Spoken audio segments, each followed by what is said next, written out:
Hello बच्चों, welcome to our Barbika science classes. इससे पहले हम लोग force, types of force, law of motion, first law, second law discuss कर चुके थे। इस वीडियो क्लास में हम लोग डिस्कस करेंगे Newton third law of motion. Third law of motion, Newton ने क्या कहा था थर्ड लॉ के बारे में? It is also known as action and reaction. Law of action and reaction, because if an object is applied a force on another object, then the same force of magnitude is applied by the another object on the first object. अगर कोई एक object किसी दूसरे object पर force लगाता है तो उसी अमाउंट ऑफ मैग्नीट्यूड में उतना ही फोर्स दूसरे ऑब्जेक्ट के द्वारा फर्स्ट ऑब्जेक्ट पे लगता है। फॉर एग्जांपल, यदि किसी बॉल को हम किसी वॉल पे हिट करते हैं तो जितना फोर्स के साथ, जिस फोर्स के साथ हम बॉल को हिट करेंगे, सेम फोर्स के साथ बॉल रिटर्न होता है। जितना फास्ट हिट करेंगे बॉल उतना फास्ट रिटर्न होगा। That means the force is applied by the ball on the wall is equal to the force is applied by the wall on the ball in opposite direction. Force of magnitude same होता है but direction is opposite. तो किसी भी object के द्वारा apply किया गया force किसी दूसरे ऑब्जेक्ट पर दूसरे ऑब्जेक्ट के द्वारा पहले ऑब्जेक्ट पे अप्लाई किए गए फोर्स के इक्वल होता है।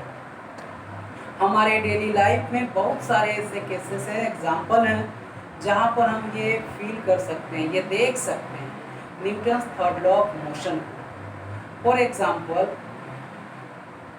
इफ वी वॉक, जब हम चलते हैं, then we push the ground in backward direction, तो हम ग्राउंड को अपने पैर से बैकवर्ड पुश करते हैं, उसको धकेलते हैं पीछे की।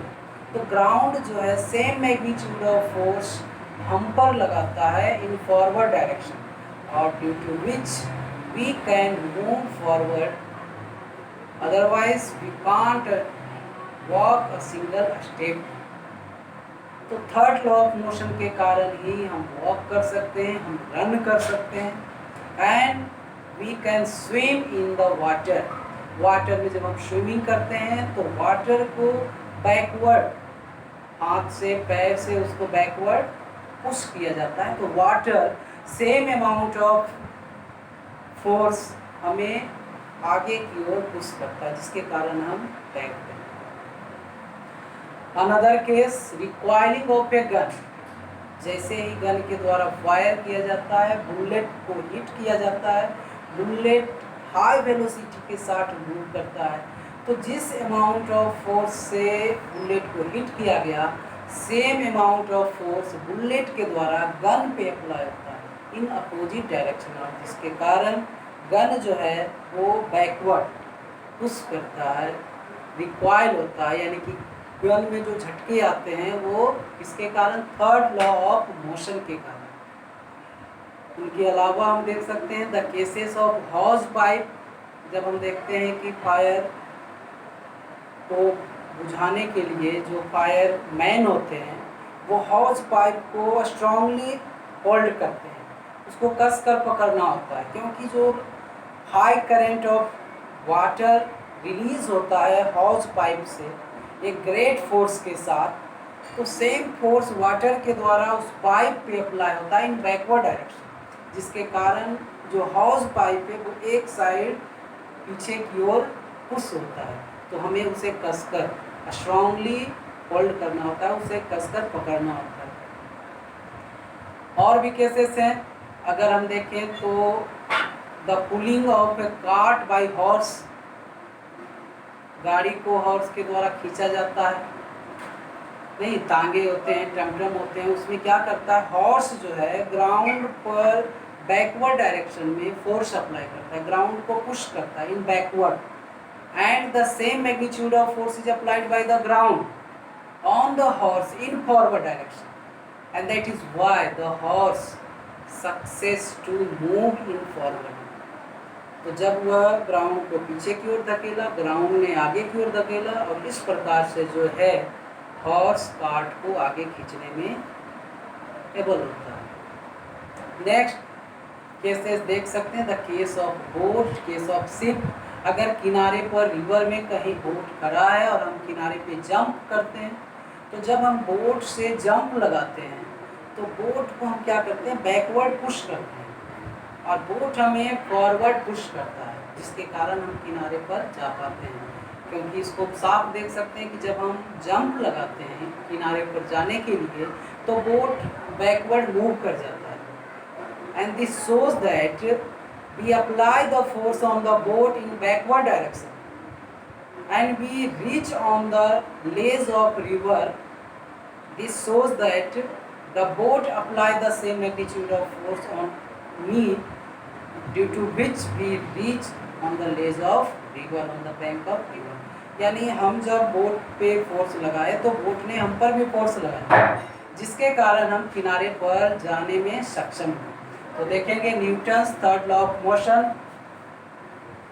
Whenever one body exerts a force on another body, when one body exerts a force on another body, the second body exerts an equal and opposite force on the first body. जब एक body दूसरे body पे force apply करता है, तो दूसरे body के द्वारा फर्स्ट बॉडी पे same force, equal force opposite direction में अप्लाई होता है। Action, the force is exerted by the first body is known as action. पहले बॉडी के द्वारा एक्सर्ट किए जाने वाले फोर्स, लगने वाले फोर्स को एक्शन कहते हैं। And the force is exerted by the second is known as reaction. First body के द्वारा लगाया गया फोर्स एक्शन, और सेकेंड बॉडी के द्वारा लगने वाला फोर्स रिएक्शन कहलाता है। Therefore, Newton's third law of motion, Newton's third law of motion is also known as action and reaction. Law of action and reaction. According to it, to every action there is an equal and opposite reaction. To every action there is an equal and opposite reaction. Although the action and reaction forces are always in magnitude, are always equal in magnitude.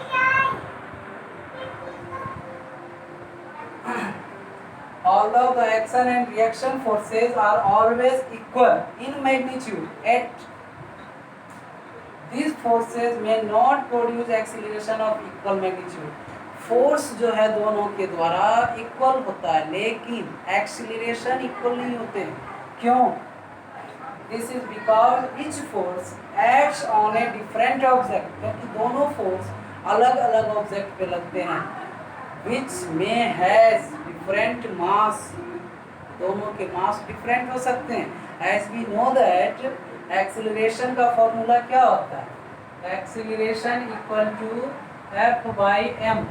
तो अगर force same भी है, तो अगर मास different है तो acceleration very करता है। अगर हम लें the case of recoiling of gun, तो जितना फोर्स गन के द्वारा बुलेट पे अप्लाई हुआ, same amount of force, same magnitude of force bullet के द्वारा गन पे अप्लाई होता है। लेकिन जिस वेलोसिटी से बुलेट मूव करता है, उस वेलोसिटी से गन मूव नहीं कर सकता। अगर ऐसा हुआ तो अगर बुलेट से 1 लोगों की जान जाएगी, तो गन से 2-4 लोगों की जान जाएगी। तो ऐसा क्यों नहीं होता? क्योंकि जो मास ऑफ बुलेट है वो बहुत कम होता है, जबकि मास ऑफ गन जो है वो बहुत अधिक होता है, ग्रेटर देन द बुलेट। तो जो एक्सीलरेशन प्रोड्यूस होगा बुलेट में और गन में वो इक्वल नहीं होंगे। जिसका मास कम होगा उसमें ग्रेटर एक्सीलरेशन होंगे, अधिक एक्सीलरेशन प्रोड्यूस होंगे, उसकी वेलोसिटी हाई होगी। जिसका मास अधिक होगा उसका एक्सीलरेशन कम प्रोड्यूस होगा, उसमें एक्सीलरेशन प्रोड्यूस कम होंगे, वह विद लेस वेलोसिटी के साथ मूव करेगा। तो ये पॉइंट को ध्यान देंगे कि to every action there is an equal and opposite reaction.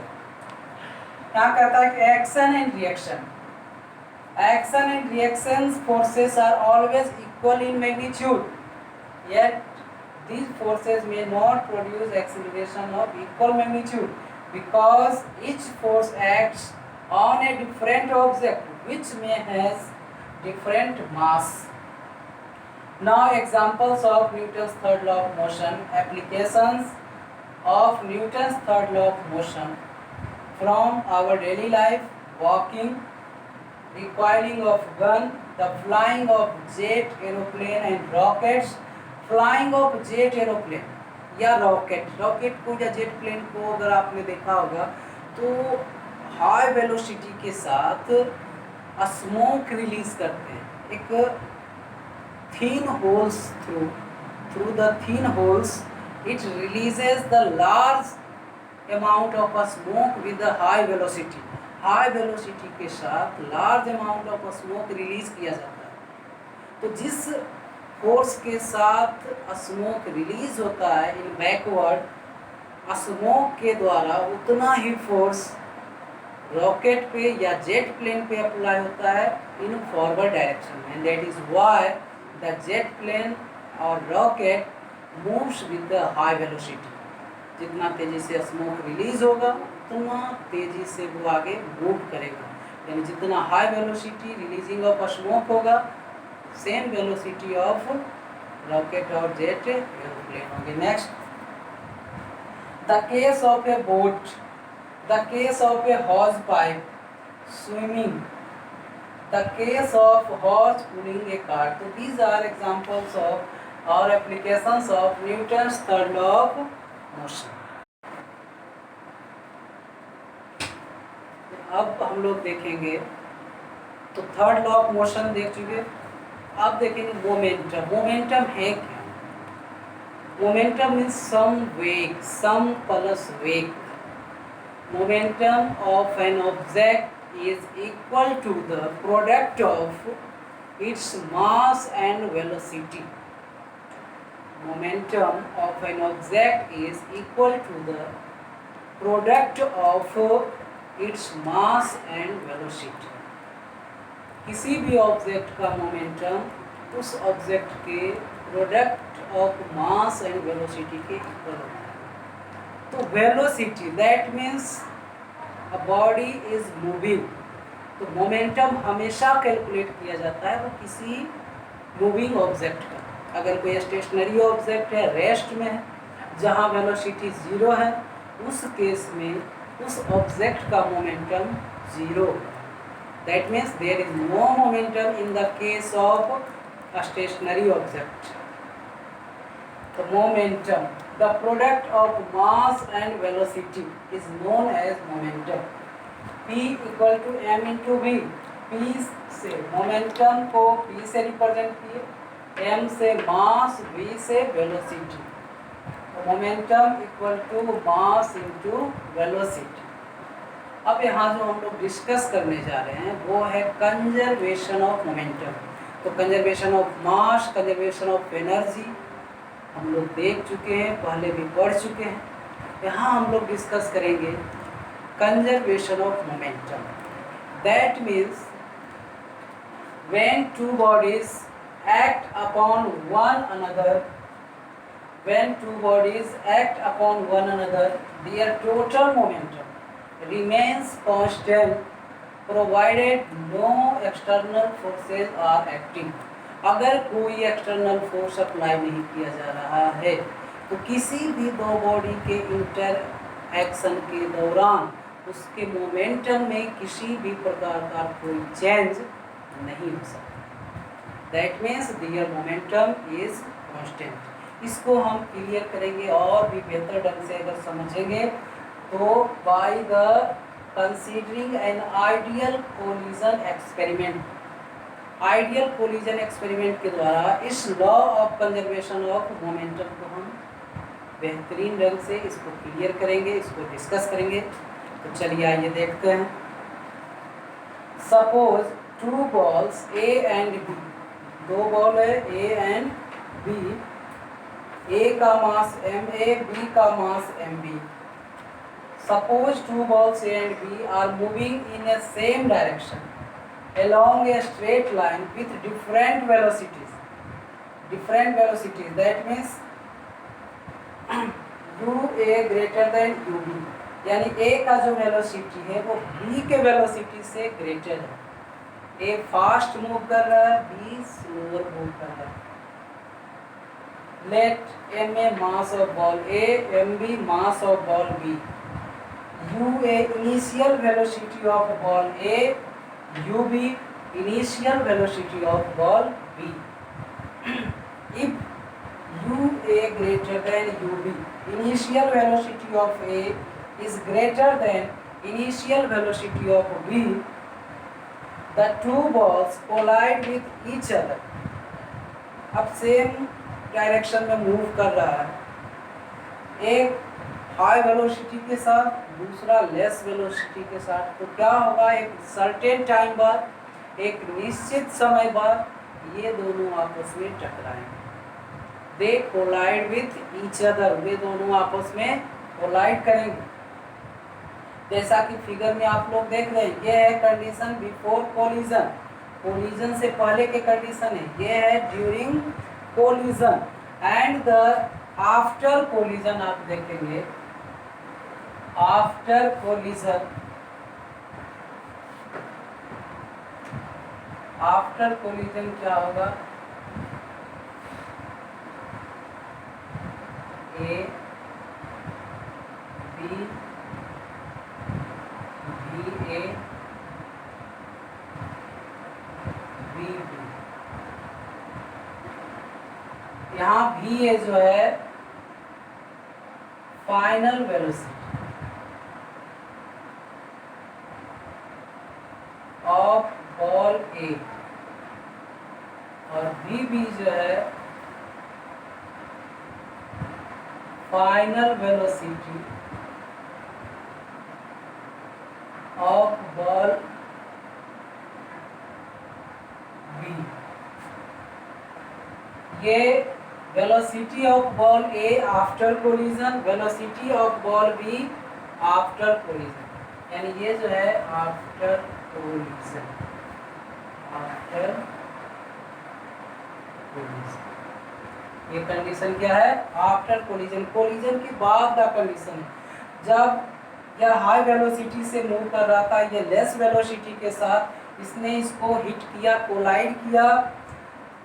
A B पे फोर्स अप्लाई किया, बी ए पर फोर्स अप्लाई किया।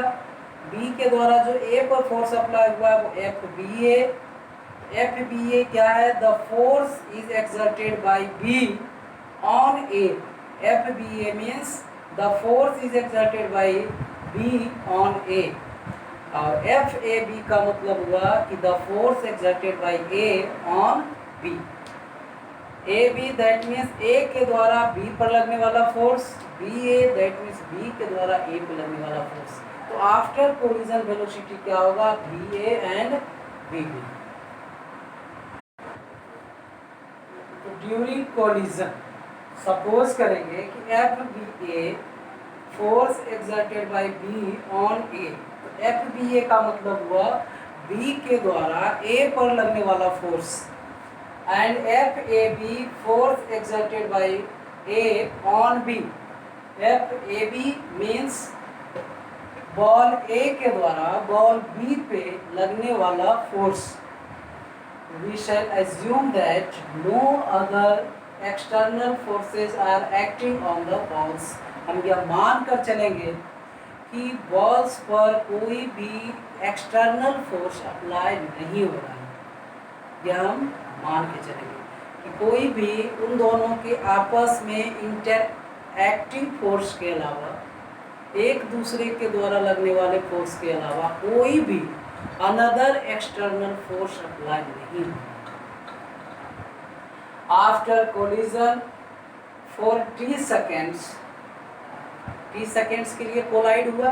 After T seconds the balls move separately, दोनों बॉल अलग अलग मूव करने लगे। बिफोर कोलिजन भी वो सेपरेट थे, ड्यूरिंग कोलिजन वो साथ थे, आफ्टर कोलिजन फिर सेपरेटली मूव करने लगे। let va velocity of a after collision, vb velocity of b after collision। तो va vb अलग अलग हैं, सेम नहीं हो सकते, क्योंकि पहले भी थर्ड लॉ में हम लोग देख चुके थे कि the magnitude of force is equal, magnitude of force equal होगा।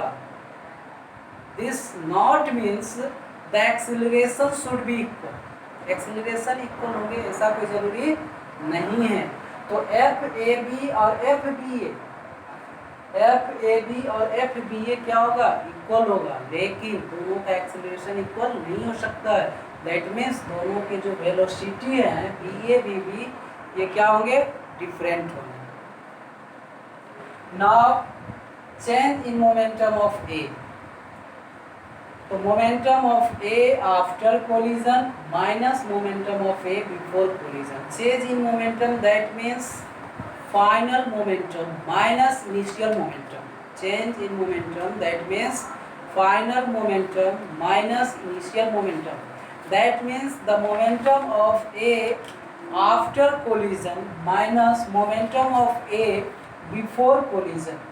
तो momentum of A after collision को क्या लिखेंगे, M A into B A, mass of A into velocity of A after collision. यहाँ लेंगे mass of A, velocity of A before collision. Final velocity है, initial velocity है, तो final momentum के लिए फाइनल वेलोसिटी का यूज होगा, initial momentum के लिए इनिशियल वेलोसिटी का यूज होगा। तो rate of change of momentum क्या होगा, change in momentum of A by time taken. Change in momentum of A, change in, इसको जरा बढ़िया से लिख देते हैं, चेंज इन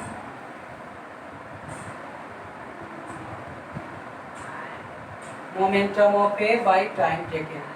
तो M A V A minus M A U A by T, final momentum minus initial momentum by time T. This is equal to force exerted by B on ए।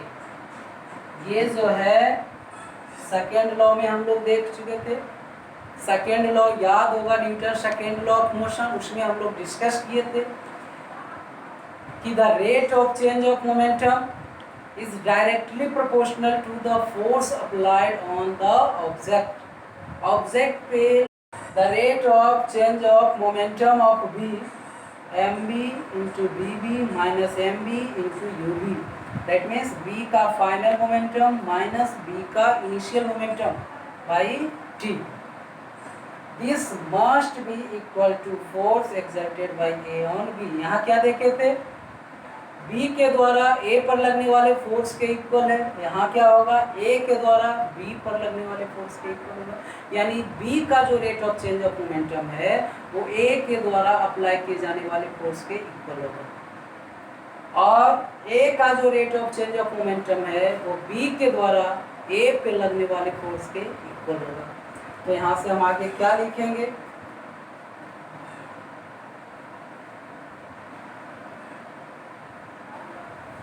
ध्यान देंगे,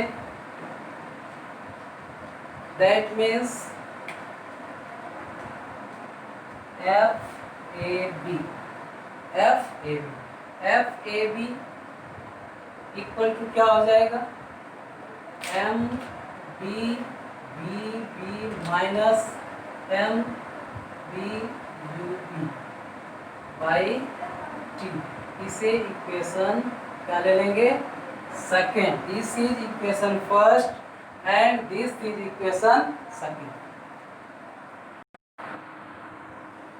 इक्वेशन फर्स्ट क्या है, F B A equal to M A B A minus M A U A by T. Equation second है हमारा F A B equal to M B B B minus M B U B by T. यानी the rate of change of momentum of A, the rate of change of momentum of B. अब according to Newton's third law देखेंगे। Newton's third law of motion क्या कहता है, the force exerted by A equal to the force exerted by B। A के द्वारा जितना magnitude of force B पे लगता है, same magnitude of force B के द्वारा ए पे लगता है। That means F B A equal to F A B, magnitude of force equal होगा, डायरेक्शन अपोजिट होगा। तो अपोजिट डायरेक्शन को इंडिकेट करने के लिए हम माइनस साइन शो करते हैं। क्या लेते हैं? साइन माइनस लेते हैं, निगेटिव साइन लिया जाता है। Since F A B equal to minus F B A, F A B equal to minus F B A, that means the force exerted by A on B equal to the force exerted by B on A in the opposite direction। दोनों एक दूसरे का जो direction है वो opposite है। Using equation first and second, F A B का value ये होगा, एफ बी ए का वैल्यू ये होगा, दोनों को हम इस इक्वेशन में रख देंगे। तो क्या हो गया? M B B B minus M B U A by T equal to minus M A B A minus M A U A by T. ये माइनस साइन जो निगेटिव साइन है यहाँ पर, ये केवल डायरेक्शन को इंडिकेट कर रहा है। ये negative sign only for direction, इससे वैल्यू में किसी प्रकार का कोई चेंज नहीं है। अब देखिए इधर भी टी है इधर भी टी है, दोनों को क्या करेंगे? कैंसिल आउट कर देंगे, दोनों को काट देंगे। तो क्या बचेगा? M B B B minus M B U B, M B U B. इधर क्या है? माइनस, जब ब्रैकेट को हटाएंगे तो एम ए बी ए जो प्लस का है वो माइनस में हो जाएगा। नहीं, ब्रैकेट के बाहर माइनस है तो माइनस एम ए बी ए, ये माइनस इंटू माइनस प्लस हो जाएगा तो एम ए यू है। अब क्या कीजिए, इसको इधर लाइए, तो इधर माइनस का एम ए बी है, इधर आएगा तो प्लस का एम ए बी है, तो M B B B plus M A B है, इसको उधर ले जाएंगे तो एम ए यू ए जो प्लस है, और इसको उधर ले जाएंगे तो इधर माइनस, उधर जाएगा तो plus, M B U B. ये हो गया, this is the equation third, ये हमारा थर्ड इक्वेशन। यहाँ पर M A B A plus M B B B जो है, ये है total momentum of the two balls, total momentum of two balls after collision. M A B A plus M B B B क्या है? Total momentum of two balls after collision. And M B U B plus M A U A is total momentum of the two balls before collision. ये after collision, ये before collision. According to conservation of momentum we have to prove there is no change in momentum before collision and after collision, so we can write